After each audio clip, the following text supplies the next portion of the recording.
नमस्कार दोस्तों, कैसे आप सभी लोग। दोस्तों बहुत समय से वीडियो नहीं आ रहा, सच में बता रहा हूँ 2 महीने हो गए लगभग। क्योंकि दोस्तों उसके पीछे रीज़न ये है कि मेरे एग्ज़ाम चल रहे थे, ऑनलाइन एग्ज़ाम चल रहा था, अब प्रैक्टिकल्स चल रहे हैं। अभी जैसे आप देख रहे हैं मैं अभी यूनिवर्सिटी में हूँ अपने, मेरे पीछे जो है ऑडिटोरियम देख रहे हैं। तो दोस्तों मैं इस वीडियो में कुछ बात करना चाहता हूँ। कुछ मेरे पास टॉपिक था नहीं, मैं एट रैंडम का बात कर रहा हूँ। अभी मेरा प्रैक्टिकल एग्ज़ाम भी बाकी है, लेकिन मैं सोच रहा हूँ कि एक वीडियो डाल दूँ आपके लिए। तो दोस्तों मैंने कमेंट्स जो है कि पढ़े थे अपने 3-4 वीडियोज़ पे जो थे आईआईटी के फीस स्ट्रक्चर के बारे में, बीटेक के फीस स्ट्रक्चर के बारे में। उसमें भी कमेंट्स बहुत थे।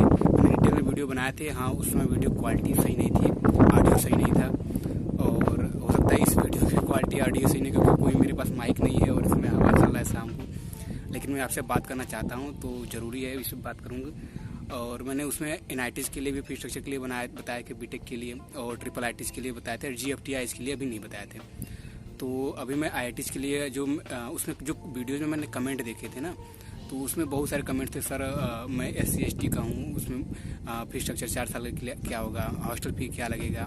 मैंने ऐसा सोचा नहीं था। मैंने सोचा कि एक वीडियो में लगभग तो यार फीस स्ट्रक्चर लगभग सभी को समझ में आ जाएगा। लेकिन आप वीडियोज़ में देखेंगे तो कई सारे कमेंट्स हैं। कुछ ने बहुत थैंक यू बोला है कि आपने बहुत अच्छे समझाया है वीडियोज़ को। तो उसमें मैंने पूरी डिटेल में वीडियो में समझाया कि आपको कैटेगरीज वाइज कैसे आपका फीस स्ट्रक्चर क्या होता है, कितना आपको फी कंसेशन मिलता है कैटेगरी वाइज, स्कॉलरशिप के बारे में बताया, किस तरीके से आप फी कैलकुलेशन करते हैं उसमें आपको बताया। अगर मोटी मोटा देखें तो अगर आईआईटी के लिए तो आप बोल देंगे कि आपको 4 लाख रुपए सालाना आपका फीस स्ट्रक्चर लगता है, लेकिन ऐसी बात नहीं है। उसके लिए गवर्नमेंट ने बहुत अच्छे से प्लान किया हुआ है कि इंडिया में जो है कि 70% 60% जो है कि बच्चे मिडिल क्लास से हैं और पुअर फैमिली से हैं, इस तरीके के बैकग्राउंड से हैं, तो उनके लिए उन्होंने फीस स्ट्रक्चर बना रखे हैं। तो सबसे पहले मैं बात करूँगा आईआईटी के बारे में। तो आईआईटी में क्या है कि आपको उसमें वन टाइम फी पेमेंट करना होता है एडमिशन के समय। काउंसलिंग फ़ी पहले दी जाती है, तो जो काउंसलिंग प्रोसीजर है उसके बारे में भी बताता हूँ। तो मैं पहले काउंसलिंग से ही स्टार्ट करता हूँ। तो काउंसलिंग समय जब जोसा में आप काउंसलिंग कराएंगे तो उसमें आपको मेन राउंड में, जो आपको मेन राउंड चलते हैं 7 राउंड चलते हैं, तो उसमें आपको पहले तो शुरुआत में कुछ नहीं देना पड़ेगा, मतलब 100 रुपये देना पड़ेगा रजिस्ट्रेशन के लिए। उसके बाद आपको जो है कि सीट अलॉटमेंट हो जाता है, ठीक है। सीट अलॉटमेंट अगर आपका हो गया, मेन राउंड में सीट अलॉटमेंट हो गया, तो आपके लिए वहाँ पे सीट कन्फर्मेशन चार्ज आपका देना पड़ेगा। SC ST के बच्चों के लिए कम देना पड़ेगा, और जो जनरल OBC के बच्चे हैं उनके लिए ज़्यादा देना पड़ेगा। तो जनरल OBC अब काउंसलिंग फी जो सीट अलॉटमेंट है उसमें आपको कोई फी कंसेशन नहीं होगा कि आपको आप OBC के हैं, आपकी फी मतलब फैमिली बैकग्राउंड जो है कम है, मतलब इनकम आपका 1 लाख से नीचे है या 5 लाख के अंदर है, तो उसके मतलब सीट कन्फर्मेशन में आपको कोई चांस नहीं मिलेगा। उसमें आपको जो है OBC और जनरल के लिए है उसमें अराउंड 35,000 होता है, और जो SC ST के बच्चे हैं उनके लिए सीट कन्फर्मेशन चार्ज जो है 15,000 होता है। बाकी ये चीज़ें जो अगर आप कॉलेज लेते हैं तो आपका जो है फीस में आपका एडजस्ट हो जाता है, ठीक है। तो उसमें कोई ऐसी इशू नहीं है, बस वो सीट को कंफर्म करने की आपको सीट आपको होल्ड कर रहे हैं, उसको ले रहे हैं, कहीं आप उसको छोड़ नहीं रहे हैं, ठीक है। यहाँ पर होता है। फिर उसके बाद आते हैं हम फीस के बारे में। अब काउंसलिंग आपने करा ली, फिर उसके बाद आप सीट कन्फर्मेशन चार्ज आपने पे कर लिया। तो शुरुआत में आपको, अगर आप जनरल OBC हैं तो आपको समझ लीजिए आपको 50,000 रुपये 35,000 रुपये आपको शुरुआत में रख के ही काउंसलिंग करानी है, आप कितना भी मिनिमम आपको देंगे। फिर उसके बाद आता है फी आपके बाद, मतलब कि अब जब फी जमा करने जाएंगे तब, तो वहाँ पर देखिए आपको 3 कैटेगरी गवर्नमेंट ने बना रखी है। एक तो आपका अगर पेरेंटल इनकम जो है 1 लाख रुपये से कम है, तो उसमें आपका ट्यूशन फी जो है, ट्यूशन फी आपका जो है कि पूरा एकदम रिम्बर्स कर दिया जाएगा, आप चाहे OBC हो चाहे जनरल हो। और SC ST के बच्चों के लिए, उनके लिए क्या है, आपका कोई क्राइटेरिया नहीं है, आपका ट्यूशन फी आपका रिम्बर्स रहेगा ही रहेगा, वेव रहेगा ही रहेगा। अब उसके बाद आता है दूसरा क्राइटेरिया आता है OBC और जनरल में कि आपका 1 लाख से 5 लाख के बीच में होना चाहिए। तो वहाँ पे आपका ट्यूशन फी जो 1 लाख रुपये पर सेमेस्टर लगता है, आपने उस वीडियो को आप जरूर देखिएगा। आपका वीडियो क्वालिटी ख़राब है, ऑडियो क्वालिटी ख़राब है, लेकिन फिर भी आप उसको ध्यान से देखिएगा, तो उसमें आपको समझ में आएगा कि उसमें पूरी डिटेल में जो है पार्ट वाइज मैंने समझा रखा है। तो उसमें देखेंगे कि आपका 1 लाख से 5 लाख के बीच में जो है, तो उसमें आपका 2/3 जो है कि आपका वेव हो जाता है, यानी 1/3 आपका लगता है। यानी 1 लाख पर सेमेस्टर जो होता है ट्यूशन फी, उसका 33,000 आपका लगेगा, 1/3 आपका लगेगा। बाकी आपका इंस्टीट्यूशन फी, जैसे आपका लाइब्रेरी चार्ज हो गया और भी चीज़ें होती गई, जो मतलब कि इंस्टीट्यूट पे डिपेंड करता है। जैसे मतलब बहुत ज़्यादा वेरिएशन होता है, 10 से 15,000 रुपये अगर मान लीजिए तो आपका पर सेमेस्टर ऐसे अराउंड में लगेगा। उसमें बहुत ज़्यादा फी नहीं लगेगा। आप उसमें चाहे तो आप देख सकते हैं, मैं इसमें भी इंक्लूड करने की कोशिश करूँगा, ठीक है। तो आपका जो ट्यूशन फी है 1 लाख रुपये पर सेमेस्टर, वो आपका इस पर डिपेंड करता है, आपकी कैटेगरी पे, आपकी फैमिली इनकम बैकग्राउंड पे डिपेंड करता है, ठीक है। अब उसी तरीके से हॉस्टल वाली बात करें तो हॉस्टल में आपको लगभग जनरल ओबीसी को पूरा फीस देना पड़ता है। फिर उसके बाद जो SC ST वाले बच्चे होते हैं उनके लिए रूम रेंट साथ माफ होता है। आपको अगर स्कॉलरशिप कुछ आपको साथ मेस चार्ज में भी आपको माफ रहेगा। आप चाहें तो किसी भी IIT के फीस स्ट्रक्चर आपको देखना है तो आप उसके ऑफिशियल वेबसाइट पर चले जाइए और उसको पूरी डिटेल में आप देखेंगे तो आपको बहुत अच्छे से समझ में आ जाएगा, ठीक है। फिर वैसे ही अब स्कॉलरशिप के बारे में बात करें IIT में तो आपको देखिए वहाँ पर बहुत सारी स्कॉलरशिप मिल जाती है, ठीक है। आपको स्टेट गवर्नमेंट से भी आपको स्कॉलरशिप मिल जाएगी। अगर आप पेरेंटल इनकम जो आपका पेरेंटल इनकम के 3 कैटेगरी बना रखा है उसमें भी आपका फी कंसेशन आपको वहाँ से मिल जाएगा, ठीक है। आपको अगर 5 लाख से ऊपर आपके फैमिली इनकम है तो आपके लिए वहाँ पे एजुकेशन लोन की भी फैसिलिटी प्रोवाइड की गई है, ठीक है। तो ये सब चीज़ें आपको वहाँ पे देखें। मैं उसको जरूर रिकमेंड करूँगा कि आप उस वेबसाइट पर जाइए और देखिए। हाँ तो दोस्तों अब बात करेंगे हम NIT के फीस स्ट्रक्चर के बारे में। दोस्तों मैं इसमें अब लाइब्रेरी मेरे पीछे यहाँ पे देख सकते हैं, इसका नाम है सरस्वती लाइब्रेरी जो यूनिवर्सिटी में। तो NIT के फीस स्ट्रक्चर की बात करेंगे तो वहाँ पर भी वही ट्यूशन फी वाला वही बात वहाँ पे है, लेकिन वहाँ पर ट्यूशन फी आपका 1 लाख पर सेमेस्टर नहीं है। आप वहाँ पर आप देखेंगे तो आपका 1,25,000 पर ईयर है, यानी 65,000 पर सेमेस्टर है आपका, ठीक है। तो उसी हिसाब से है वहाँ पर भी आपको जैसे अगर आप OBC हैं, जनरल हैं तो आपका 1 लाख से नीचे है तो आपको पूरी फी जो है ट्यूशन फी आपका पूरा माफ़ कर दिया जाएगा। आप जनरल में है आपका जो कि फैमिली इनकम 1 लाख से नीचे है तो आपका OBC 65,000 माफ़ कर दिया जाएगा। फिर उसी तरीके से आपका फैमिली इनकम 1 से 5 लाख के बीच में है तो वहाँ पे आपका 1/3 आपको देना पड़ेगा, यानी 2/3 आपका माफ हो जाएगा। बाकी SC ST वाले बच्चों के लिए भाई आपको कोई इनकम क्राइटेरिया नहीं है, आपका पूरा जो ट्यूशन फी है माफ है। बाकी इंस्टीट्यूशन फी आपका देना पड़ेगा। जो इंस्टीट्यूशन फी आपको जो इंस्टीट्यूट आपका 10 से 15,000 रुपये तक, बहुत ज़्यादा फीस नहीं, 10 से 15,000 पर सेमेस्टर आपको देना पड़ेगा। उसमें भी आपको स्कॉलरशिप कई सारी स्कॉलरशिप मिल जाएंगी। आप चाहें तो आप अप्लाई कर सकते हैं और हॉस्टल फी में आपको SC ST वाले बच्चों को भी वहाँ पर मिल जाएगा, ठीक है। तो मिला जुला कर ये भी NIT के लिए मैं रिकमेंड करूँगा कि आप NIT का भी वीडियो देखिए। मैंने NIT के लिए भी बनाए रखे हैं, आप वहाँ पर भी वीडियो देखिए। तो चलिए अब बात करेंगे हम IIIT के बारे में। चलिए थोड़ा लोकेशन चेंज कर लेते हैं। हाँ तो दोस्तों IIIT में आपको क्या करना है कि IIIT में आप देखेंगे तो मैंने वीडियो बना रखा है, आप उसको भी देखेंगे तो बहुत आपको समझ में आ जाएगा कि पूरा एकदम डिटेल्ड वीडियो मैंने बनाया है। आप उसकी क्वालिटी में बच जाइएगा, वीडियो की क्वालिटी में उसमें देखिएगा कि मैंने क्या समझाने की कोशिश की है।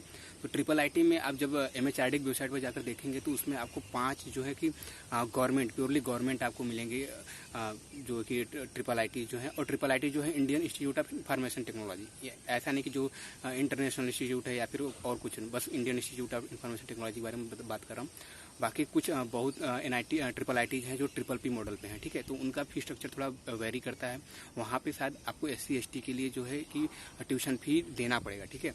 और IIIT में आपको जो यहाँ पर 1 लाख जो OBC और जनरल बच्चों के लिए वहाँ पर क्या होता है कि आपको 1 लाख जो मतलब इनकम क्राइटेरिया, जो फैमिली इनकम क्राइटेरिया है 1 लाख से नीचे 1 से 5 लाख के बीच में, वहाँ उसमें ऐसा नहीं है, ठीक है। और वहाँ को आपको फी पे करना पड़ेगा। हाँ, वहाँ से आप स्कॉलरशिप ले सकते हैं और भी चीज़ें ले सकते हैं, और तो वो चीज़ें आप कर सकते हैं, ठीक है। आप स्टेट गवर्नमेंट से स्कॉलरशिप ले सकते हैं, आप फाउंडेशन या फेडरेशन से स्कॉलरशिप ले सकते हैं, आप सेंट्रल गवर्नमेंट से स्कॉलरशिप ले सकते हैं। तो आप उस तरीके से स्कॉलरशिप ले सकते हैं। बाकी आपको वहाँ पर जो फैमिली बैकग्राउंड के हिसाब से आपको फी कंसेशन दिया जाता है, ट्यूशन फीस हुआ तो एडमिशन के समय ही कंसेशन दिया जाता है, वैसे आपको वहाँ पर नहीं मिलेगा, ठीक है।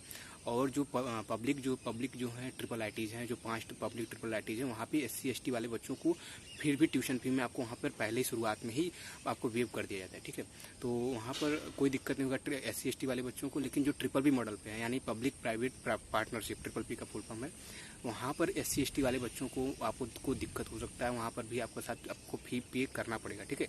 बाकी आप स्कॉलरशिप तो वहाँ पर भी ले सकते हैं, ठीक है। तो ये चीज़ें थी PPP जो IIITs के बारे में मैंने बता दिया है। और आप GFTI के बारे में मैं थोड़ा बहुत बता दूं तो GFTI में कई जो है कि फी स्ट्रक्चर कई तरीके का, जैसे माँ वैष्णो के लिए जो कश्मीर में है, और जो बिट्स पिलानी नहीं, बिट्स यहाँ पर है मरसा में जो है, तो वहाँ पे अलग अलग जो है फी स्ट्रक्चर है कुछ। तो आप GFTI का जो फी मतलब एक पूरा उनका ग्रुप नहीं है, ठीक है। तो अलग अलग इंस्टीट्यूट उन्होंने GFTI में डाल रखे हैं, तो उनका अलग अलग फी स्ट्रक्चर है कई तरीके के वहाँ पे। मतलब अब तो उसमें मैं वीडियो बना रहा हूँ, एक इंस्टीट्यूट को पकड़कर मैं उसमें फी स्ट्रक्चर के बारे में, स्कॉलरशिप के बारे में वहाँ पे वीडियोज़ बना रहा हूँ, ठीक है। तो मैं अभी तो मैं फिलहाल वीडियोज़ हो सकता ना आए, लेकिन जैसे ही मैं खाली हूँगा, जैसे भी तो इन एग्ज़ाम्स को ख़त्म करूँगा तो मैं वीडियोज़ बनाऊँगा, ठीक है।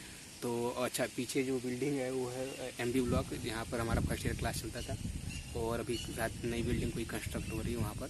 तो अभी वो चीज़ें हैं। तो चलिए और कुछ बात करना है तो कमेंट कीजिएगा, बाकी तो लगभग मैं जो वीडियो में बात करना चाहता था लगभग बात कर चुका हूँ। तो वही मतलब कि जो तीनों वीडियो जो है आप ज़रूर देखिएगा। और भी मैंने गवर्नमेंट इंस्टीट्यूट के भी वीडियोज़ बनाए, जैसे मैं यूपी से हूँ तो मैंने यूपी को प्रीफर किया है पहले, तो HBTU देख लेंगे, IT लखनऊ देख लेंगे। और भी आपको एडमिशन से रिलेटेड कोई क्वेश्चन हो तो यहाँ पे कमेंट कीजिए, काउंसलिंग से रिलेटेड कोई क्वेश्चन हो कमेंट कीजिए यहाँ पे। अच्छा हाँ, एक मैं बताना चाहता हूँ कि आप जैसे स्टेट गवर्नमेंट में जाते हैं तो आपको एक वहाँ पे एक मिलता है TFW quota, tuition fee waiver quota, जो AICTE का स्कीम है, ठीक है। तो वहाँ पे क्या होता है कि आप उस कोटे के अगर सीट को लेते हैं तो आपको क्या होता है कि ट्यूशन फी आपको पहले से ही नहीं देना पड़ता है, ठीक है। मतलब 4 साल के लिए आपको कोई आप किसी सब्जेक्ट में फेल होते हैं, किसी में जैसे आपको कोई स्कॉलरशिप लेते हैं तो अगर किसी सब्जेक्ट में फेल होते हैं या उसका जो एलिजिबिलिटी क्राइटेरिया नंबर है अगर उसको नहीं कर पाते हैं, पार कर पाते हैं, तो आपको स्कॉलरशिप या फी कंसेशन जो है रोक दी जाती है। लेकिन आपका जो ट्यूशन फी वेवर सीट, आप जब उस सीट को पा लिए, उस कोटे में जो सीट को पा लिए, तो फिर आपको कोई दिक्कत नहीं होने वाला है। तो आप फेल हुई चाहे पास है, आपको 4 साल के आपका कोई मतलब ट्यूशन फी उस मतलब सीट पर आपको नहीं लगेगा, ठीक है। तो एक ट्यूशन फी वेवर आपका जो है कि फी आपका जो है कम करने का एक तरीका है। अब इसको भी देख लीजिएगा। IIT IIIT NIT वगैरह में तो नहीं लगता है, लेकिन आप स्टेट गवर्नमेंट, जैसे आप अगर DTU में देखें तो DTU स्टेट गवर्नमेंट की है, तो वहाँ पर भी आपको मिल जाए, NSUT में मिल जाएगा। और यूपी में HBTU वगैरह जितने भी स्टेट गवर्नमेंट के हैं तो वहाँ पर आपको AICTE 5% जो है कि देती है, ठीक है। तो FW के बारे में थोड़ा पढ़ लीजिएगा, वैसे मैंने इसको भी वीडियो बनाया है तो आप देख सकते हैं। मैं सब जितने भी वीडियोज़ आपको रिलेटेड वीडियोज़ हैं मैं डिस्क्रिप्शन में उसके लिंक जो ऐड कर दूँगा, ठीक है। तो आप वहाँ से भी देख सकते हैं। बाकी कमेंट कीजिए, आपको फिर से मैं आंसर ज़रूर दूँगा, ठीक है। तो हमें वीडियो अब ख़त्म करना चाहिए कि और घूमना चाहिए। चलिए मैं अपने कॉलेज का ब्लॉग डाल दूंगा, मैं यहाँ पर अपने इस पर ब्लॉग डाल दूंगा, आप देख लीजिएगा। बाकी मैं इस वीडियो को यहीं पर एंड करता हूँ। तो दोस्तों, अगर आपको वीडियो अच्छा लगा हो तो सब्सक्राइब कीजिएगा और वीडियो को लाइक कीजिएगा। और दोस्तों जिसको मतलब कि सपोर्ट हो, मतलब ज़रूरत हो, कई बच्चे हैं, मैंने एक कमेंट पढ़ा था कि सर आपने जो IT का वीडियो बनाया है, मतलब उसके पहले मैं बहुत परेशान था कि अरे यार 4 लाख फीस है, ऐसे फीस के लिए बहुत परेशान था। उसकी वजह से मेरा पढ़ाई बहुत इफेक्ट हो गया था, मतलब कि पढ़ नहीं पा रहा था मैं, ठीक है। तो यार एक बात ध्यान, मतलब मैं समझाना चाहता हूँ एक बात कि भाई इंडिया में आप सिचुएशन देख रहे हैं, ठीक है। 60%, 50%, 80% बच्चे, मतलब जो फैमिली है ऐसे, मतलब बहुत, मतलब मेजोरिटी जो है कि फाइनेंशियली कहीं ना कहीं स्ट्रगल कर रहे हैं। तो गवर्नमेंट भी उसी हिसाब से पॉलिसी बना रही है, वो समझ रही है कि मतलब कि अगर बच्चों को आगे बढ़ाना है, इंस्टीट्यूशन में आगे बढ़ाना है, तो उनके टैलेंट के हिसाब से इतनी बड़ी बड़ी फैसिलिटीज़ दे रही है, कम पैसों में दे रही है। तो आपको ज़रूरत है कि आप अपने पास एक स्मार्टफोन रखिए, आप इंटरनेट कनेक्ट रखें, ताकि आप उसको रिसर्च कर पाएँ अच्छे से। आप कहीं जो बेफालतू जगह वाली जगहों पे जाते हैं, आप उससे बढ़िया आप इंटरनेट पर अपने मोबाइल में इन सब बारों में रिसर्च कीजिए कि कहाँ स्कॉलरशिप मिली है, कहाँ पे हम कैसे कर सकते हैं। बाकी अगर नहीं भी मिल रहा है स्कॉलरशिप, तब भी आप पढ़ाई कीजिए अच्छे से, कहीं ना कहीं कोर्स कीजिए, ताकि आप मतलब कि आगे अच्छे से आप कुछ कर सकें, ठीक है। तो चलिए, वीडियो लंबा होता जा रहा है बहुत ज़्यादा, वीडियो को यहीं पर एंड करते हैं। चलिए मिलेंगे अगले वीडियो, तब तक के लिए बहुत बहुत धन्यवाद।